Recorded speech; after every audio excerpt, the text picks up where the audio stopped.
through the gates of death. Dion Fortune. Purgatory. Chapter 10. We have already told of the merciful work of the great anesthetist, who causes a deep sleep to fall upon the soul as it passes out of the gates of the flesh. The etheric body fades and falls away from it unnoticed, and it sleeps on in that state of consciousness which occultists call the astral plane. But presently it begins to dream.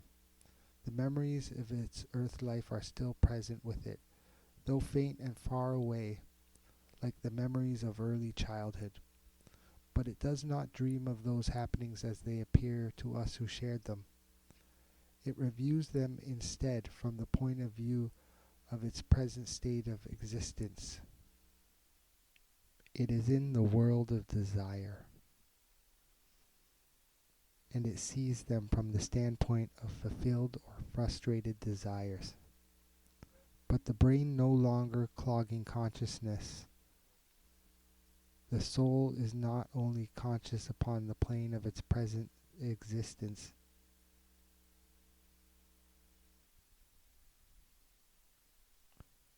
We have already told of the merciful work of the great anesthetist, who causes a deep sleep to fall upon the soul as it passes out of the gates of the flesh.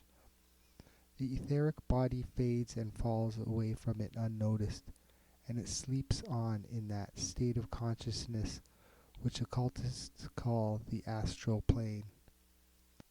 But presently it begins to dream. The memories of its earth life are still present with it, though faint and far away, like the memories of earthly childhood. But it does not dream of these happenings as they appear to us who shared them. It reviews them instead from the point of view of its present state of existence. It is in the world of desire, and it sees them from the standpoint of fulfilled or frustrated desires.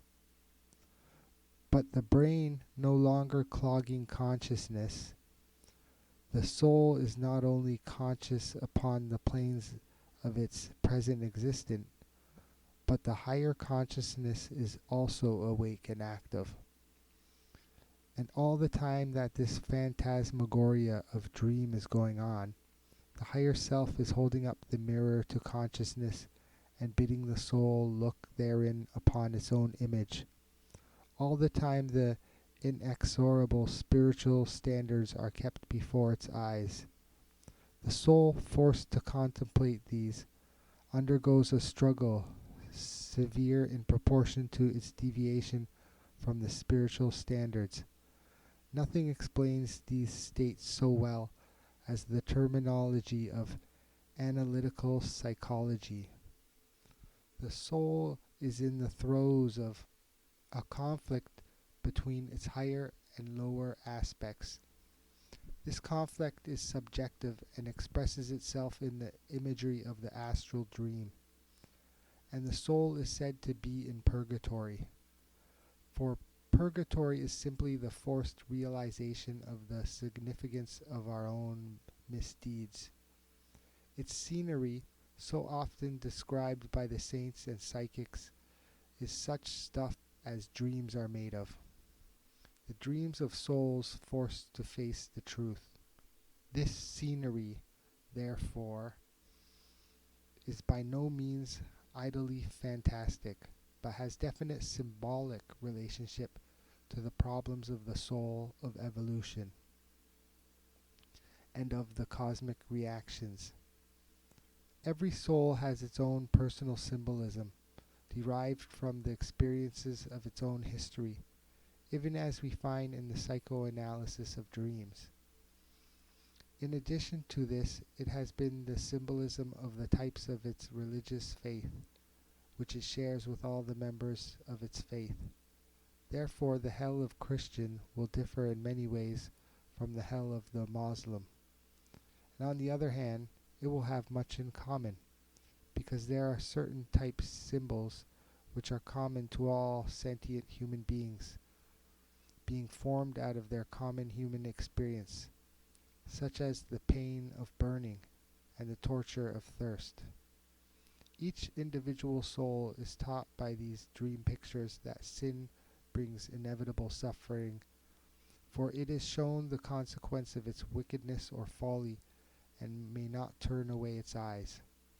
It feels in imagination as it would feel if it had actually come to the state which its dreams depict. Sisyphus, the ambitious, rolls his external stone up the hill and may not rest. Tantalus, the drunkard, sees the cup recede from his lips. Thus, each learns the vanity of his weakness. The initiate has never believed in the appalling doctrine of eternal punishment. No psychic has ever confirmed this belief. No spirit returned from beyond the grave has ever reported it. What is there any man could do in the brief spell between birth and death to deserve it? But every spirit reports purgatory and has a wholesome respect for it. But these are not the flames of eternal torment, but the cleansing fires that purify the soul as gold is tried in the furnace until all its dross is burned away and it's pure and precious. It is not maintained, however, that the dross of an evolution can be all burnt away in the purgation of a single death. Few souls are so pure and strong that they could endure so severe a trial without their fibers being disintegrated. Therefore, we are shown no more at a single purgation than we can well bear and profit by it. We are permitted to wipe out a certain proportion of our karma and then come back to earth with the rest still bound about our neck. And it is this unexpiated karma that causes our sufferings in the next life. And so gradually, with what we realize while in purgatory and with what we make amends for while on earth, we compensate our karma and adjust the balance. Thus does the soul make its growth. But although purgatory is primarily a subjective experience, it is not wholly subjective. The vivid dreams and feelings of the souls going through this experience create a very definite atmosphere about them. On the astral plane, there is no time and space as we understand them, but a mood is a place, and those who are in the same emotional state are drawn together. Can we not readily understand how the atmosphere made all the souls at present out of incarnation who are struggling with thwarted hate or unsatiated lust would mold the scenery of hell out of the plastic astral ethers? All those who hate, all those who lust, congregate together, and it is largely the culminative atmosphere that they make between them which causes the abreaction of the higher type of soul, the soul that has possibilities of redemption. The minor transgression, which appears venial enough in ourselves, looks very different when we find ourselves in the midst of a sphere where innumerable souls are carrying it to all extremes, and we have to live in its atmosphere. Indulgence in the sins of the flesh, which may not appear so bad when it is being done by a single person in an otherwise clean environment, will soon nauseate even its most hardened habitue when he is compelled to practice his chosen vice in company with thousands of others who are all doing exactly the same thing, and it is not allowed to stop when he has had enough, because the irresistible momentum carries him on willy-nilly. This is the most effectual way to cure the sins of the flesh, and the lords of the karma will make full use of it. If, however, a soul has largely risen above its weakness during life, or if it is not very deeply imbued with them, its visits to the purgatorial fiery whirlpool will be brief, for its struggle to resist the current will soon cause it to be thrown out upon the bank free. None, however, may escape the experience of facing their own weakness in the company of those like-minded to themselves. No amount of masses and candles and prayers is going to spare them this. We can, however, concentrate upon soul's telepathic current, which shall focus spiritual forces upon them and thus cause them to win a realization and reaction more quickly. In brief, we can apply spiritual healing to the souls in purgatory. Many people endure great anxiety concerning the fate of some loved one who has died in sin and unrepentant.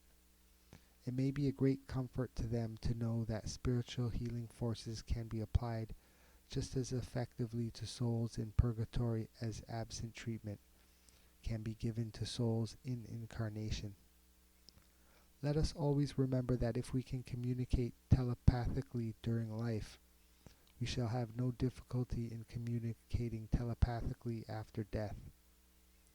For if minds can communicate without material means while both are upon earth, the position will not be material affected when one of the pair has no longer got any material means wherewith to communicate, but has to rely exclusively upon the mind. One of the occult disciplines consists in reviewing each night the events of the day in reverse order. That is to say, from the evening to the morning.